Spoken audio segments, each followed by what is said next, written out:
মদ্যপান, ধূমপান ও মাদক সেবন স্বাস্থ্যের পক্ষে ক্ষতিকারক। লোকটি কুকুরের কথা শুনে 2 পা পিছিয়ে গেলেন আর তারপর একটা অন্ধকার গলিতে ঢুকে পড়লেন। আমরাও গলির ভেতরে ঢুকলাম। কয়েক মুহূর্ত পর লোকটিকেও খুঁজে পেলাম। শার্লক পেছন থেকে তার কাঁধে একটা টোকা দিতেই সে লাফিয়ে উঠল। কে? কি চাই? ক্ষমা করবেন, আমরা আপনাকে সাহায্য করতে পারি। সাহায্য? কিন্তু আপনারা তো এই ব্যাপারে কিছুই জানেন না। আলাপটা সেরে নি। আমার নাম শার্লক হোমস। এই সব ব্যাপারে খোঁজ রাখাই আমার কাজ। কুইজ অফ ফিল্মসে আপনাদের সকলকে স্বাগত। দেশ বিদেশের নানান লেখকদের রোমাঞ্চকর কিছু কাহিনী দিয়ে সাজানো আমাদের এই বিশেষ নিবেদন রাইটার্স চয়েস। আজ শুনবেন স্যার আর্থার কনন ডয়েলের লেখা শার্লক হোমসের কাহিনী the adventure of blue carbuncle. Sir Arthur Conan ডয়েলের জন্ম 22শে মে 1859 সালে স্কটল্যান্ডের রাজধানী ইডেনবার্গে। পেশাগতভাবে তিনি ডাক্তার হলেও ছাত্র বয়স থেকেই তিনি লেখালেখি শুরু করেন। শার্লক হোমস সম্ভবত পৃথিবীর শ্রেষ্ঠ গোয়েন্দার আত্মপ্রকাশ হয় Beeton Christmas annual magazine of ক্রিসমাসে 1887 সালে। আজকের গল্পের প্রধান চরিত্রে শার্লক হোমস ও ডক্টর ওয়াটসন। গল্পের সূত্রধর সৈমি ব্যানার্জি। শুরু হচ্ছে দ্য অ্যাডভেঞ্চার অফ ব্লু কারবাঙ্কল।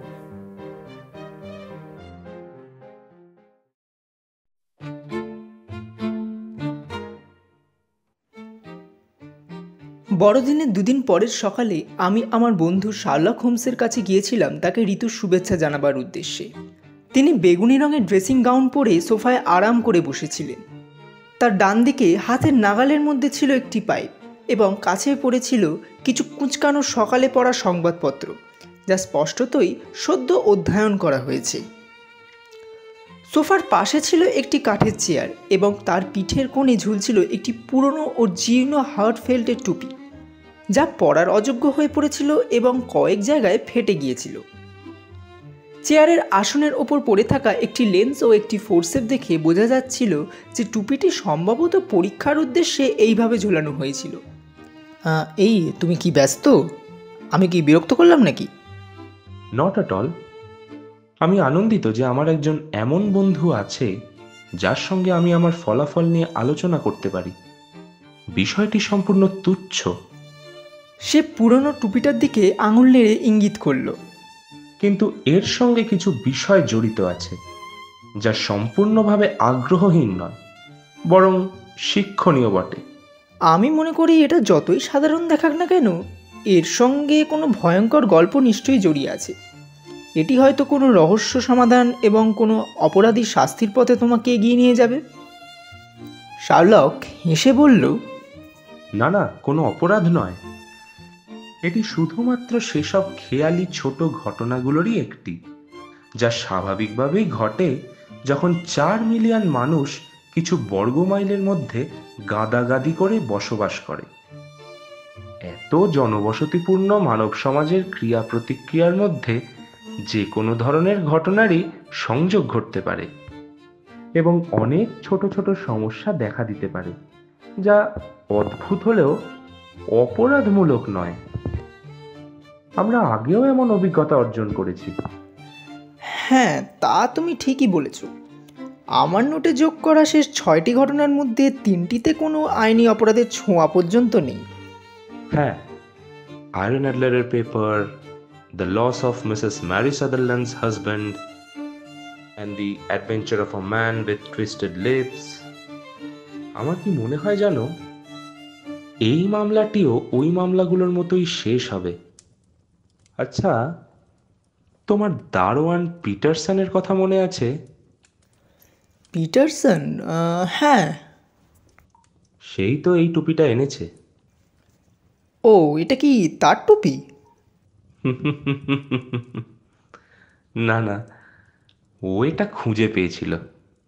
এর মালিক অজানা। আমি তোমাকে অনুরোধ করব, এটা একটা পুরনো জীর্ণ টুপি হিসেবে দেখো না, বরং এটাকে একটা বুদ্ধিবৃত্তিক সমস্যা হিসেবেই দেখো। প্রথমত, এটা এখানে এলো কিভাবে? কিভাবে? এটি বড়দিনের সকালে এসেছিল। এটি একটি ভালো মানের বেশ মোটাসোটা হাঁসের সাথে এসেছিল, যা এখন নিঃসন্দেহে পিটারসনের আগুনের সামনে রোস্ট হচ্ছে। ঘটনা হলো, এই বড়দিনের সকালে আনুমানিক ওই 4টের দিকে পিটারসন, যাকে তুমি একজন সৎ লোক হিসেবে চেনো, সে ওই টোটেনহ্যাম কোর্ট রোড ধরে বাড়ি ফিরছিল, ওই একটি ছোটখাটো আনন্দ উৎসব শেষ করে।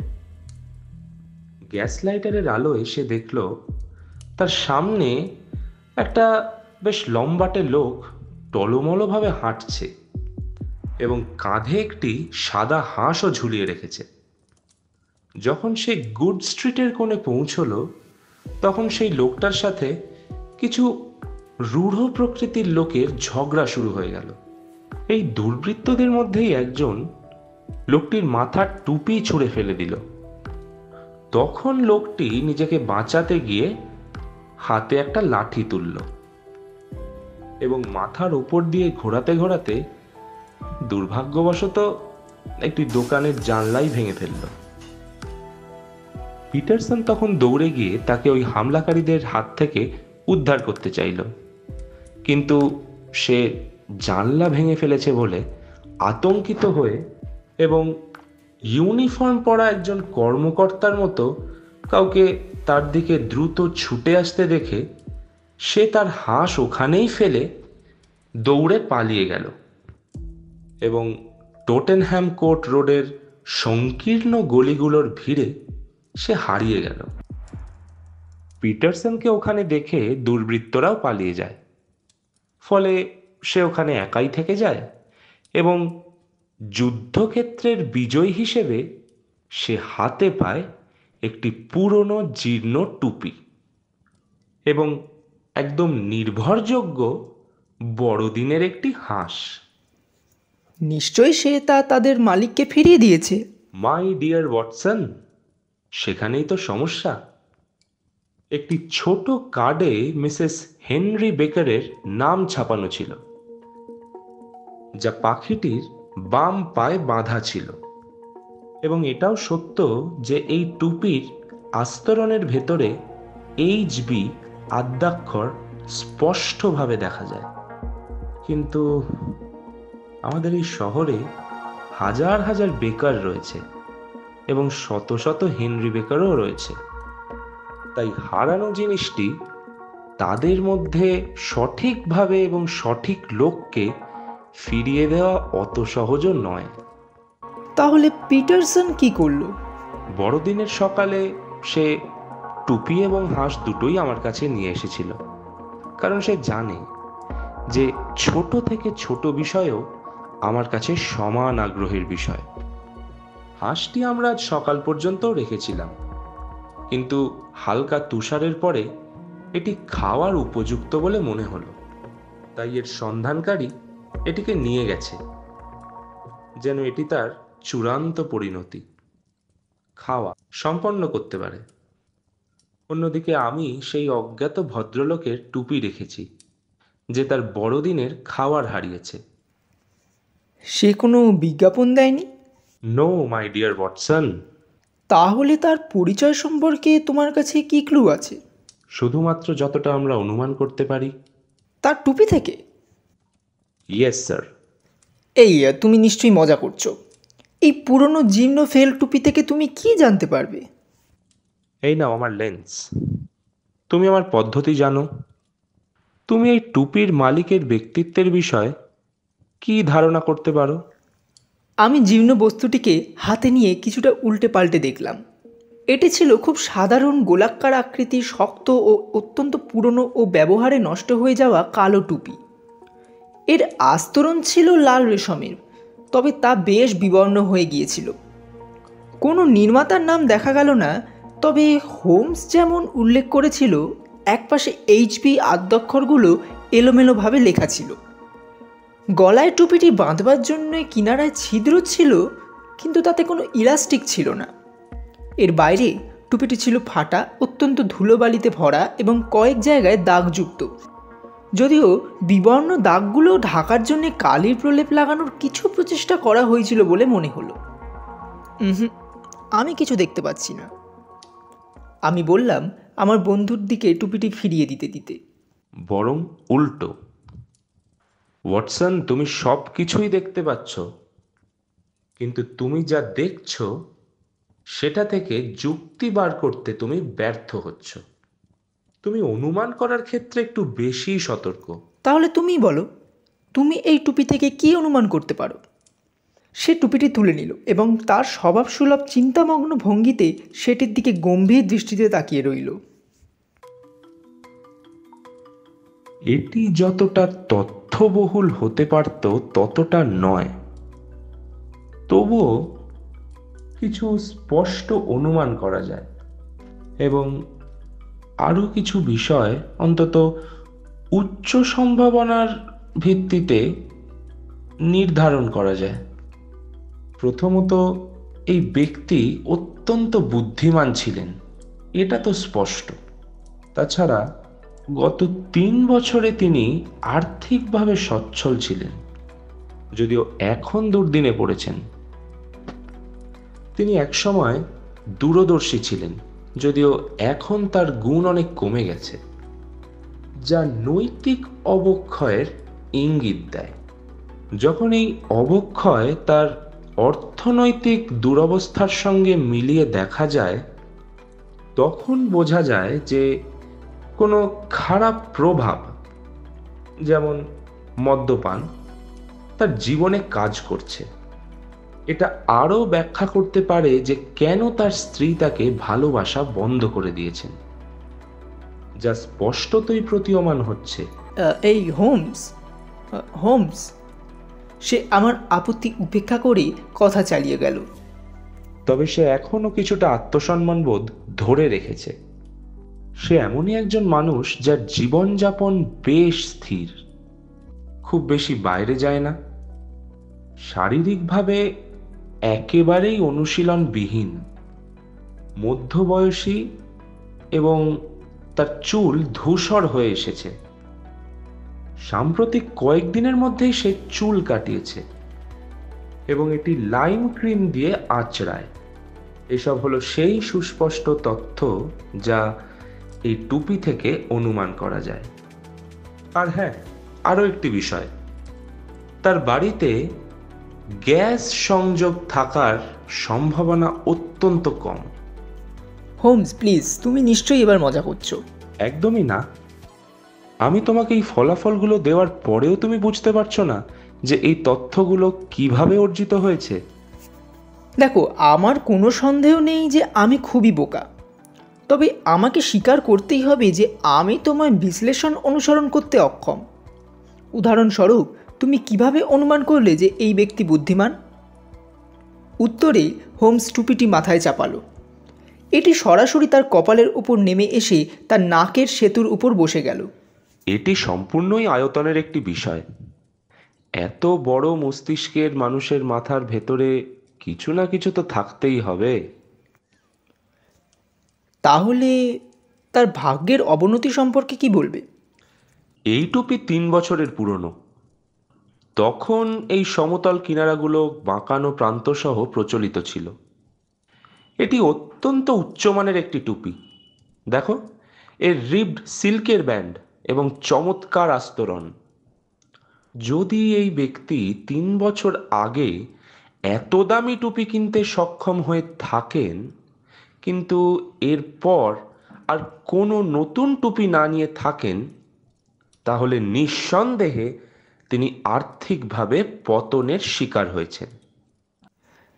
হ্যাঁ, তুমি সেটা ঠিকই বলেছ, কিন্তু দূরদর্শন এবং নীতির অবক্ষয়ের কথাটা কি করে বুঝলে? হাসতে হাসতে সে টুপিটি ছোট ডিস্ক ও লুপের উপর আঙুল রেখে বলল, এই যে দূরদর্শিতার প্রমাণ, এগুলো সাধারণত টুপির সাথে বিক্রি করা হয় না। যদি এই ব্যক্তি আলাদাভাবে লাগানোর নির্দেশ দিয়ে থাকেন, তাহলে এটি তার কিছুটা দূরদর্শিতারই ইঙ্গিত দেয়, কারণ তিনি বিশেষভাবে বাতাসের বিরুদ্ধে এই সতর্কতামূলক ব্যবস্থা গ্রহণ করেছিলেন। কিন্তু এখন আমরা দেখতে পাচ্ছি ইলাস্টিকটি ছিঁড়ে গেছে, তাই না? এবং তিনি এটি প্রতিস্থাপন করার কোনো চেষ্টাই করেননি। এটি স্পষ্ট যে তার পূর্বের তুলনায় দূরদর্শিতা কমে গেছে, যা তার চারিত্রিক দুর্বলতার একটি স্পষ্ট প্রমাণ। অন্যদিকে তিনি টুপির কিছু দাগ কালি দিয়ে ঢাকার চেষ্টা করেছেন, যা প্রমাণ করে যে তিনি পুরোপুরি আত্মসম্মানবোধ হারায়নি। তোমার বিশ্লেষণ নিঃসন্দেহে যুক্তিসঙ্গত। অন্য যে বিষয়গুলো, যেমন সে মধ্যবয়সী, তার চুল ধূসর, সম্প্রতি ছাঁটা হয়েছে এবং সে লাইম ক্রিম ব্যবহার করে, সবই টুপির আস্তরণের নিচের অংশের নিবিড় পর্যবেক্ষণ থেকে বোঝা যায়। লেন্স দিয়ে দেখলে প্রচুর চুলের আগা দেখা যায়, যা নাপিতের কাঁচির দ্বারা পরিষ্কারভাবে কাটা। সবগুলোই কিছুটা আঠা লাগানো মনে হচ্ছে, এবং এতে স্পষ্টভাবেই লাইম ক্রিমের গন্ধও রয়েছে। এই ধুলো, তুমি লক্ষ্য করো, এটি রাস্তাঘাটের রুক্ষ ধূসর ধুলো নয়, বরং ঘরের ভেতরের নরম বাদামি ধূলিকণা, যা প্রমাণ করে যে টুপিটি বেশিরভাগ সময় ঘরের ভেতরে ঝুলিয়ে রাখা হয়েছিল। অন্যদিকে ভেতরের আর্দ্রতার চিহ্ন নিশ্চিত করে যে টুপির মালিক অত্যাধিক ঘামতেন, যা ইঙ্গিত দেয় তিনি শারীরিকভাবে মোটেও ভালো ছিলেন না এবং অনুশীলনের বাইরে ছিলেন। কিন্তু তার স্ত্রী, তুমি বলছিলে না যে তিনি তাকে ভালোবাসা বন্ধ করে দিয়েছেন? এই টুপিটি বহু সপ্তাহ ধরে পরিষ্কার করা হয়নি। প্রিয় ওয়াটসন, আমি যদি দেখি তোমার টুপিতেও এরকম সপ্তাহের পর সপ্তাহ ধরে ধুলোর স্তর জমেছে, এবং তোমার স্ত্রী সেই টুপি পরেই তোমাকে বাইরে পাঠাচ্ছে, তাহলে আমি ভাবব দুর্ভাগ্যবশত তুমি তোমার স্ত্রীর ভালোবাসা হারিয়েছ। আরে বাবা, কিন্তু সে তো অবিবাহিত হতে পারে। নো, সে তার স্ত্রীকে শান্ত করার জন্যই সেই হাঁসটি নিয়ে যাচ্ছিল। পাখির পায়ে বাঁধা সেই কাঠটা মনে করো। তোমার কাছে যেন বাবা সব কিছুরই উত্তর প্রস্তুত, কিন্তু কোন যুক্তিতে তুমি বলছো যে তার বাড়িতে গ্যাস সংযোগ নেই? একটা বা দুটো চর্বির দাগ ঘটনাক্রমে লাগতে পারে, কিন্তু যখন আমি 5টা চর্বির দাগ দেখি, এটা প্রায় নিশ্চিত যে ওই ব্যক্তি প্রায়শই জ্বলন্ত চর্বির সংস্পর্শে আসেন। সম্ভবত প্রতি রাতে সিঁড়ি বেয়ে ওঠেন, এক হাতে টুপি, অন্য হাতে মোমবাতি ধরে।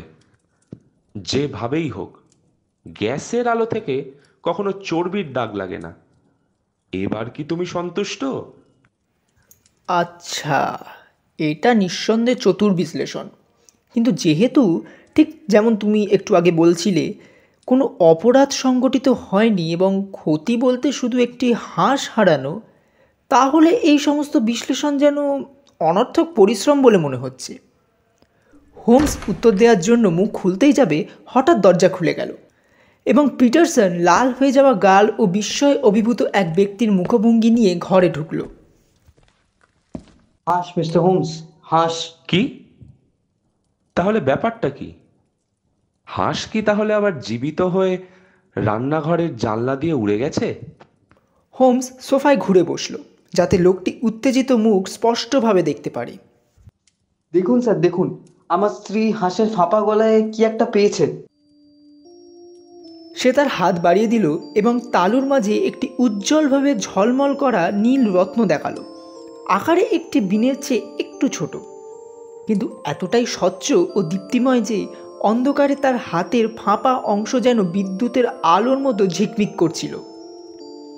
শার্লক হোমস শীষ দিয়ে উঠে বসল।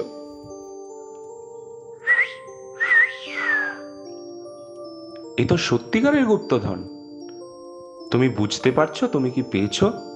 একটা হিরে স্যার, একটা মূল্যবান রত্ন। এটা কাছে এমনভাবেই আঁচড় কাটা যেন একটা নরম মাটির মতো। এটা শুধু একটা মূল্যবান রত্ন নয়, এটা সেই মূল্যবান রত্ন। এ কি? এটা তো কাউন্টেস অফ মরকারের নীল কার্বাঙ্কল। আমি বিস্ময়ে চিৎকার করে উঠলাম। ঠিকই তাই। আমি অবশ্যই এর আকার ও আকৃতি চিনতে পারবো, কারণ সাম্প্রতিক দিনে আমি দ্য টাইমস প্রতিদিনই পড়েছি। এটি একেবারেই অনন্য এবং এর প্রকৃত মূল্য কেবল অনুমানই করা যেতে পারে। কিন্তু যেই পুরস্কারটা এখানে দেওয়া হয়েছে সেটার তো আসলের সাথে সিকিবাগেরও মিল নেই। যদি ঠিক মনে করে থাকি, এটি হারিয়েছিল হোটেল কন্টিনেন্টাল থেকে। হ্যাঁ স্যার, একদমই ঠিক। 22শে ডিসেম্বর, ঠিক 5 দিন আগে, জন হর্নার, এক প্লাম্বার, অভিযোগের সম্মুখীন হয়েছিল যে তিনি কাউন্টেস গহনার বাক্স থেকে একটি চুরি করেছেন। তার বিরুদ্ধে প্রমাণ এতটাই দৃঢ় ছিল যে মামলাটা অ্যাসাইজ কোর্টে পাঠানো হয়েছে। আমার মনে হচ্ছে এই বিষয়ে আমার কাছে কিছু বিবরণ আছে। পিটারসন সংবাদপত্রগুলোর মাঝে খোঁজাখুঁজি করলেন, তারপর তারিখগুলো দেখে দ্রুত চোখ বোলালেন। অবশেষে একটি পত্রিকা মেলে ধরে ভাঁজ করে নিলেন এবং পড়তে শুরু করলেন। তাতে লেখা ছিল, হোটেল কন্টিনেন্টাল গহনা চুরি কাণ্ড। জন হর্নার 26, একজন শীর্ষ কর্মী। গত 22 তারিখ কাউন্টেস অফ মরকারের গহনাদানির মধ্যে থেকে মূল্যবান নীল কার্বাঙ্কেল রত্ন চুরির অভিযোগে আদালতে হাজির করা হয়।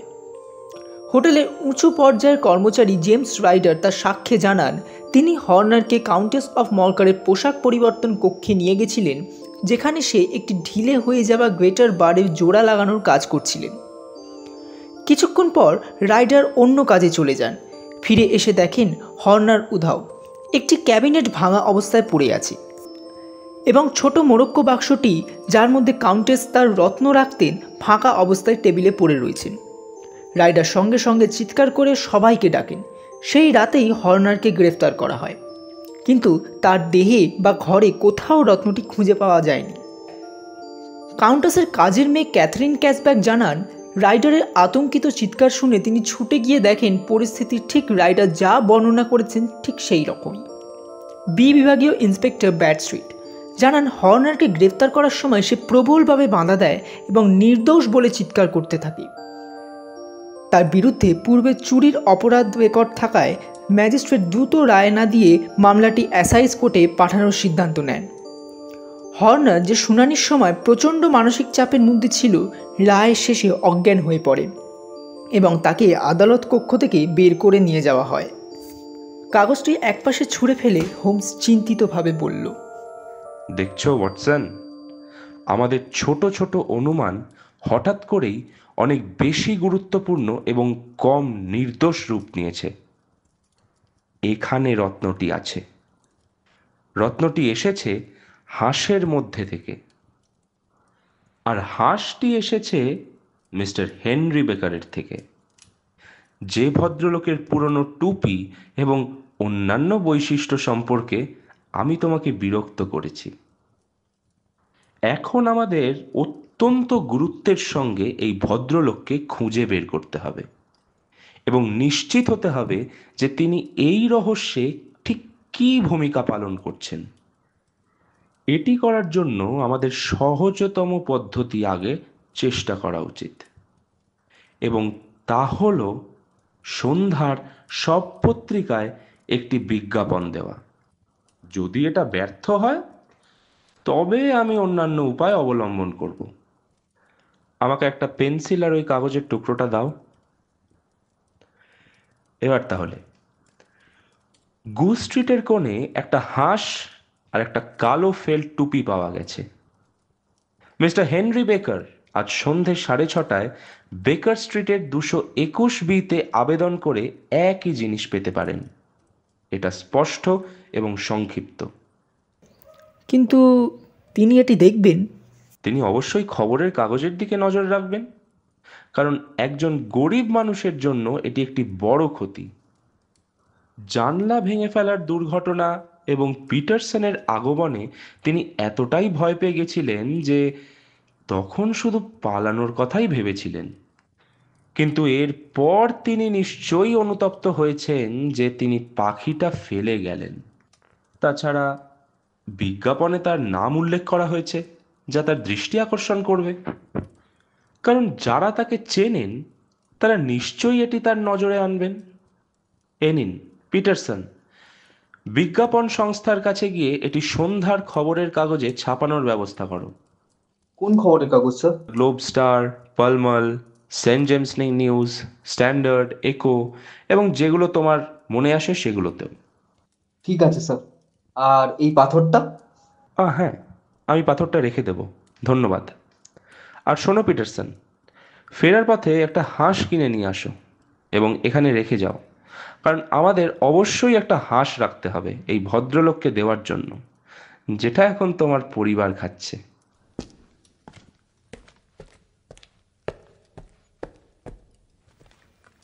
পিটারসন চলে যাওয়ার পর হোমস পাথরটি তুলে নিল এবং আলোয় ধরে দেখল। এটি দারুণ একটি বস্তু। দেখো কিভাবে এটা ঝলমল করছে। অবশ্যই এটা অপরাধের কেন্দ্রবিন্দু, প্রতিটি মূল্যবান রত্নই তাই। এগুলো শয়তানের সবচেয়ে প্রিয় ফাঁদ। প্রাচীন এবং বড় রত্নগুলোর প্রতিটি দিক হয়তো কোনো না কোনো রক্তাক্ত ঘটনার সাক্ষী। এই পাথরটির বয়স কিন্তু এখনো 20 বছরও হয়নি। এটি দক্ষিণ চীনের আমৈ নদীর তীরে পাওয়া গেছিল এবং এর বিশেষত্ব হলো এটি কার্বনকেলের সমস্ত বৈশিষ্ট্য ধারণ করলেও এটি রক্ত লাল নয়, বরং নীল রঙের। এরকম কম বয়সী হয়েও এটি ইতিমধ্যেই এক ভয়ঙ্কর ইতিহাস তৈরি করেছে। এই পাথরের জন্য ঘটেছে 2টি খুন, একবার তীব্র অ্যাসিড নিক্ষেপ, একটি আত্মহত্যা এবং বেশ কয়েকটি ডাকাতি। মাত্র 40 গ্রেন ওজনের এই স্ফটিকিত কাঠকয়লার টুকরোর জন্যই এত কিছু ঘটেছে। কে ভাবতে পারত যে এত সুন্দর একটি খেলনা হবে ফাঁসির মঞ্চ ও কারাগারের কারণ? আমি এখনই এটি আমাদের লোহার বাক্সে তালাবদ্ধ করে ফেলেছি এবং কাউন্টেসকে চিঠি লিখছি জানাতে যে এটি আমাদের হাতে আছে। তুমি কি মনে করো এই লোকটি নির্দোষ? আমি বলতে পারছি না। তাহলে তাহলে কি মনে করো এই যে অন্য ব্যক্তি হেনরি বেকারের সাথে কোনোভাবে জড়িত ছিল? এটি আমার মতে অনেক বেশি সম্ভাব্য যে হেনরি বেকার একজন সম্পূর্ণ নির্দোষ মানুষ, যার কোনো ধারণাই ছিল না যে তিনি যে পাখিটি বহন করছিলেন তা যদি পুরোপুরি সোনার তৈরি হতো তাও তার তুলনায় অনেক বেশি মূল্যবান। তবে আমি এটাই খুব সহজ একটা পরীক্ষার মাধ্যমে নিশ্চিত করব, যদি আমাদের বিজ্ঞাপনের কোনো উত্তর পাওয়া যায়। আর তুমি ততক্ষণ কিছুই করতে পারবে না, তাই তো? কিছুই না। এই তাহলে আমি রুগী দেখে আসি। আমি সন্ধেবেলা আবার আসব, তুমি যে সময় বলেছো ঠিক সেই সময়। একটা কেসে আমার দেরি হয়েছিল, আর ঠিক 6:30 কিছু পরেই আমি আবার বেকার স্ট্রিটে ঢুকে পড়লাম। বাড়ির কাছে আসতেই দেখি স্কচ বনেট পরা একজন লম্বা লোক কোটটার থুতনি পর্যন্ত বোতাম লাগানো বাইরে অপেক্ষা করছে। আমি পৌঁছানোর সাথে সাথেই দরজা খুলে গেল আর আমরা দুজনেই একসাথে ঘরে ঢুকলাম। হোমস তার আর্মচেয়ার থেকে উঠে বসলো এবং অতিথিকে উদারতার হালকা পরিবেশে অভ্যর্থনা জানালো, যা সে সহজেই অনুমান করতে পারছে। মিস্টার হেনরি বেকার, আমার বিশ্বাস। আগুনের পাশে এই চেয়ারটি নিয়ে যান মিস্টার বেকার। আজ ঠান্ডা রাত। হেনরি বেকার ফায়ারপ্লেসের কাছে গিয়ে বসলেন। ওয়াটসন, তুমি ঠিক সময় এসেছো। মিস্টার বেকার, এটা কি আপনার টুপি? হ্যাঁ স্যার, নিঃসন্দেহে এটা আমার টুপি। তিনি ছিলেন একজন বুড়ো মানুষ। তার কাঁধ গোলাকার, একটি বিশাল মাথা এবং একটি প্রশস্ত বুদ্ধিমান মুখ ছিল, যা একটি তীক্ষ্ণ দাড়িতে নেমে গিয়েছিল। তার দাড়ির রং ছিল গাঢ় ডার্ক বাদামি। নাক ও গালে লাল ভাব ছিল এবং তার প্রসারিত হাতের সামান্য কাঁপুনি হোমসের অনুমানকে স্মরণ করিয়ে দিয়েছিল তার অভ্যাস সম্পর্কে। তার মরিচা ধরা কালো ফ্রককোটটি পুরোপুরি সামনে থেকে বন্ধ ছিল, কলারটি উঠানো ছিল এবং তার দীর্ঘ কবজিরা তার হাতের বাইরে বেরিয়েছিল। সে খুব ধীর গতিতে এবং সাবধানে শব্দ নির্বাচন করে কথা বলছিলেন। আমরা এই জিনিসগুলো কিছুদিন ধরে রাখি, কারণ আমরা আশা করেছিলাম যে আপনি একটি বিজ্ঞাপন দেবেন যাতে আপনার ঠিকানা দেওয়া থাকবে। এখন আমি বুঝতে পারছি না কেন আপনি বিজ্ঞাপন দেননি। সিলিংগুলো আগে যেমন ছিল এখন তেমন পাওয়া যায় না। আমি কোনো সন্দেহ ছাড়াই জানতাম যে আমাকে যারা আক্রমণ করেছিল তারা আমার হ্যাট এবং পাখিটাও নিয়ে চলে গেছে। সেগুলো উদ্ধার করার জন্য আর কোনো অর্থ খরচ করতে আমি আগ্রহী ছিলাম না। Very natural. ও, এক্ষেত্রে আমরা দুঃখিত যে আপনাকে জানাতে হচ্ছে আমরা আপনার হাঁসটি খেয়ে ফেলেছি, কারণ তা আরেক দিন রাখলে তাজা থাকতো না। তবে আমরা আপনার জন্য আরেকটি তাজা হাঁস কিনেছি। আশা করি এটা আপনার জন্য ঠিক থাকবে। ও, অবশ্যই অবশ্যই। কিন্তু যদি আপনি চান, আমরা আপনার হাঁসের মাথা, পা এবং পালকগুলো রেখেছি। না না, আমার ওসবের দরকার নেই। মিস্টার বেকার একটুখানি স্বস্তির সশব্দে উত্তর দিলেন।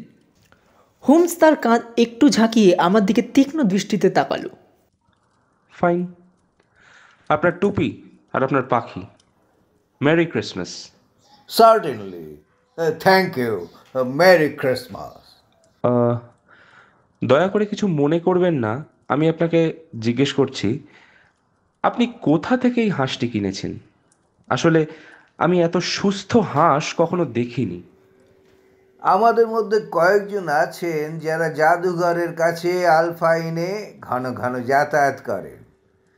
আমাদের দিনের বেলায় মিউজিয়ামেই পাওয়া যায়, বুঝতেই পারছেন। এই বছর আমাদের ভালো হোস্ট, যার নাম উইন্ডিগেট, একটি হংস ক্লাব প্রতিষ্ঠা করেছি। সেখানে প্রতি সপ্তাহে কিছু পেন্সের বিনিময়ে আমাদের প্রত্যেককে ক্রিসমাসে একটি করে পাখি গ্রহণ করতে হয়েছিল। আমার পেন্সের যথাযথ অর্থ প্রদান করা হয়েছিল এবং বাকিটা আপনার পরিচিত। Thank you so much Mr Baker. Good night. Mr Baker চলে গেলেন এবং শার্লক হোমস দরজা বন্ধ করে দিল। তোমার কি খিদে পাচ্ছে ওয়াটসন? না, সেভাবে না। চলো বেরোই। এখন আবার কোথায়? Alpha in.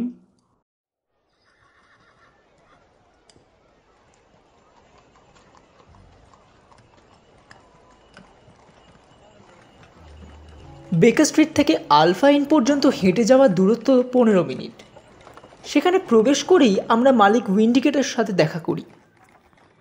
আপনার বিয়ার অবশ্যই চমৎকার হবে, যদি তা আপনার হাঁসের মতো ভালো হয়। লোকটি অবাক হয়ে উত্তর দিল, আমার হাঁস? হ্যাঁ, আমি মাত্র আধ ঘন্টা আগে মিস্টার হেনরি বেকারের সাথে কথা বলেছিলাম, যিনি আপনার হাঁস ক্লাবের সদস্য। হ্যাঁ, বুঝলাম। কিন্তু স্যার দেখুন, এগুলো কিন্তু আমাদের হাঁস নয়। অবিশ্বাস্য। তাহলে কার হাঁস? আমি কভেন্ট গার্ডেনের একজনের থেকে কিনেছি, 2 ডজন। তার নাম ব্রেকেনরিজ। ধন্যবাদ মিস্টার উইনগেট।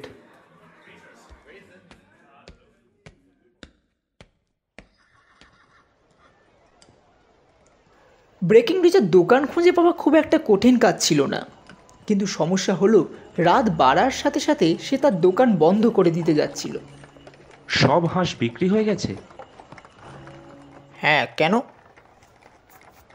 আসলে আমার একটা দরকার ছিল। আজ দোকান বন্ধ, আপনি দয়া করে কাল আসুন।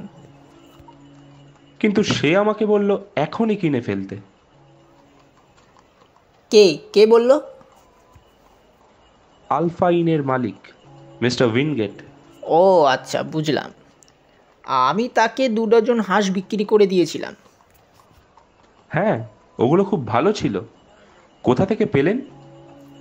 লোকটি এবার বিরক্তর সাথে উত্তর দিল, আপনি কে বলুন তো, কি চাই? আমাকে বারবার বিরক্ত করছেন কেন? বেশ, রাগ করো না ভাই। আসলে আমি আমার বন্ধুর সাথে একটা বাজি ধরেছিলাম। এই যে সে। আসলে আমার মনে হয়েছিল এই হাঁসগুলো স্থানীয়, কিন্তু সে আমাকে বলছে না, এটা নয়। কত বাজি? 5 পাউন্ডস। হ্যাঁ, তুমি এটা হারাতে চলেছো বন্ধু। সে ঠিকই বলেছে, এগুলো স্থানীয় নয়। ইম্পসিবল, হতেই পারে না। ও, তার মানে আমি মিথ্যে কথা বলছি। দাঁড়ান, এই উইল, হিসেবের খাতাটা নিয়ে আয় তো। একটি কম বয়সী ছেলে একটা খাতা নিয়ে এসে হাজির। এই দেখুন, ভালো করে দেখুন। এক সাইডে দেশি হাঁস আর আরেক সাইডে পোলট্রি হাঁসদের সাপ্লায়ার। এবার বাঁ দিকে 3 নাম্বার নামটা পড়ুন। Mrs Oakshott, 117 Brixton Street. হ্যাঁ, এবার লেজারটা চেক করুন তো। ওকশট কোথায় গেল? এই তো, 117 ব্রিক্সটন স্ট্রিট। হ্যাঁ, এবার নিচে নামটা দেখুন, ভালো করে দেখুন। Supplied 24 ducks to Wingate Alpine on 22nd December. হয়েছে তো? এবার যান তো, কাটুন এখান থেকে। আমরা দোকান থেকে বেরিয়ে এসে কিছুটা পথ যেতেই শুনতে পেলাম ব্রেকিং রিজের দোকানে খুব চেঁচামেচি হচ্ছে। একজন বেটে খাটো লোক সেখানে দাঁড়িয়ে। আপনাদের কি কোনো কাজকর্ম নেই নাকি? পালা করে এসে এক প্রশ্ন করে যাচ্ছেন। তত সব ফালতু লোক। এতই যখন জিজ্ঞাসা, যান না তাহলে ওকশটকে গিয়ে জিজ্ঞেস করুন। উনি তো আপনাকে জিজ্ঞাসা করতে বললেন। আপনি কি যাবেন নাকি আমি আমার কুকুরটাকে আপনার পেছনে ছাড়বো? হ্যাঁ? লোকটি কুকুরের কথা শুনে 2 পা পিছিয়ে গেলেন আর তারপর একটা অন্ধকার গলিতে ঢুকে পড়লেন। চলো চলো, একে হারালে চলবে না। আমরাও গলির ভেতরে ঢুকলাম। কয়েক মুহূর্ত পর লোকটিকেও খুঁজে পেলাম। শার্লক পেছন থেকে তার কাঁধে একটা টোকা দিতেই সে লাফিয়ে উঠল। কে? কি চাই? ক্ষমা করবেন, আমরা আপনাকে সাহায্য করতে পারি। সাহায্য? কিন্তু আপনারা তো এই ব্যাপারে কিছুই জানেন না। আলাপটা সেরে নি। আমার নাম শার্লক হোমস। এই সব ব্যাপারে খোঁজ রাখাই আমার কাজ। আপনি একটা হাঁস খুঁজছেন, যেটা ওকশট বেচেছে ব্রেকেনরিজকে, ব্রেকেনরিজ উইন্ডিগেটকে, আর উইন্ডিগেট মিস্টার হেনরি বেকারকে। কি ঠিক তো? হ্যাঁ, কিন্তু আপনারা... আসুন, বুঝিয়ে বলছি। শার্লক আমাদের নিয়ে একটা ঘোড়ার গাড়িতে চেপে বসলো। এবার আপনার নামটা বলুন তো। আমার নাম জন রবিনসন। হুম, আসল নাম? আসল নাম জেমস রাইডার। কন্টিনেন্টাল হোটেলের হেড অ্যাটেন্ডেন্ট। লোকটার মুখ এবার লাল হয়ে গেল। বাকি রাস্তা আমরা সবাই চুপ। বেকার স্ট্রিট পৌঁছে শার্লক অভ্যর্থনার স্বরে বলল, আসুন মিস্টার রাইডার, ঠান্ডা লাগলে ফায়ার প্লেসটার সামনে বসুন। এবার আপনার হাঁসটা কেমন দেখতে ছিল? পুরোপুরি সাদা আর লেজের ওপরে একটি কালো দাগ। হ্যাঁ, কি সেটি কোথায় স্যার? সেটা এখানে এসেছিল। মানে? তারপর? আশ্চর্য, তারপর সেটা একটা ডিম পারলো। ডিম? হ্যাঁ, ডিম। ইতিহাসে এই প্রথমবার একটা মৃত হাঁস ডিম পেড়েছে, একটি চকচকে নীল রঙের ডিম। উত্তেজনায় রাইডার উঠে দাঁড়িয়েছে, কিন্তু শার্লক একটি বাক্স খুলে তার সামনে ধরল।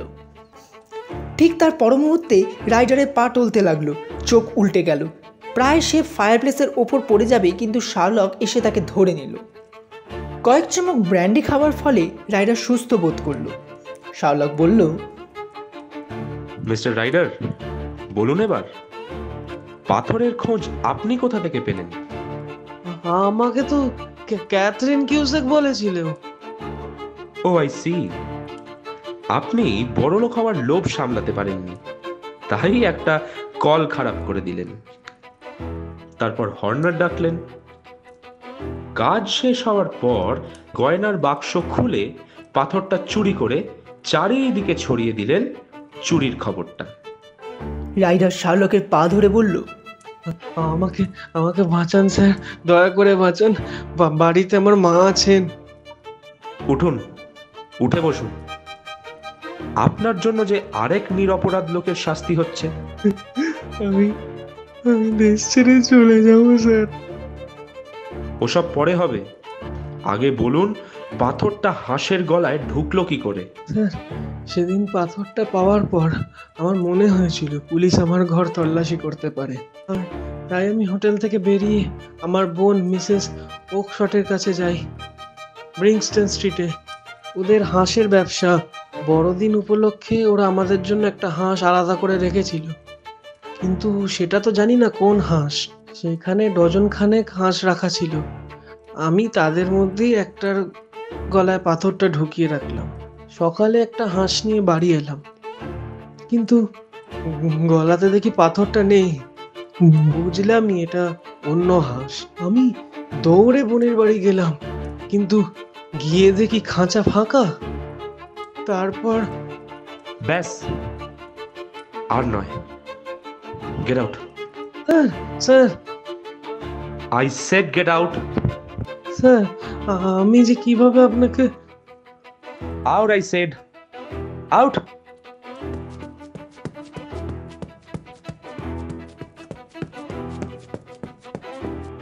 লোকটা তীব্র গতিতে ঘর থেকে বেরিয়ে গেল, কিন্তু আমার মনটা খচখচ করছিল। শার্লক, তুমি চোরকে হাতে পেয়েও ছেড়ে দিলে? আমার কোনো দায় পড়েনি ওকে শাস্তি দেওয়ার। যা ভয় পেয়েছে তাতেও আর এই জন্মে এরম কোনো অপরাধ করবে না। আর হর্নারের বিরুদ্ধে প্রমাণ নেই, ও ছাড়া পেয়ে যাবে। এখনই তো ক্ষমা করার সময়, ওয়াটসন। যতই হোক, ইটস ক্রিসমাস টাইম। খিদে পেয়েছে? হ্যাঁ, এবার একটু পেয়েছে। Yes, very good. কারণ সিঁড়িতে মিস্টার হাডসনের পায়ের শব্দ আর চিকেন রোস্টের গন্ধ আমি যে পাচ্ছি, মাই ডিয়ার ওয়াটসন।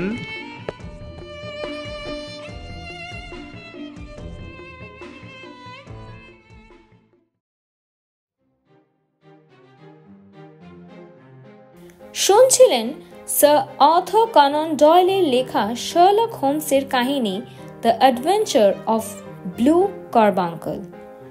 গল্প পাঠ ডক্টর ওয়াটসন ও ব্রেকিং হিচের ভূমিকায় শক্তিক দে, শার্লক হোমসের ভূমিকায় সুরিত ব্যানার্জি, পিটারসনের ভূমিকায় স্বাগত বাসু, হেনরি ব্রেকারের ভূমিকায় শ্রী বিজয় কুমার বাসু, ভিন্ডিকেট ও জেমস রাইডারের ভূমিকায় Rohit Dutta, sound design, edit ও পর্ব পরিচালনায় শক্তিক দে, পোস্টার ডিজাইনে স্বাগত বাসু ও সৈমি ব্যানার্জি। আমরা আবারও একটি রোমাঞ্চকর গল্প নিয়ে ফিরে আসব খুব শীঘ্রই। অসংখ্য ধন্যবাদ আমাদের সাথে থাকার জন্য।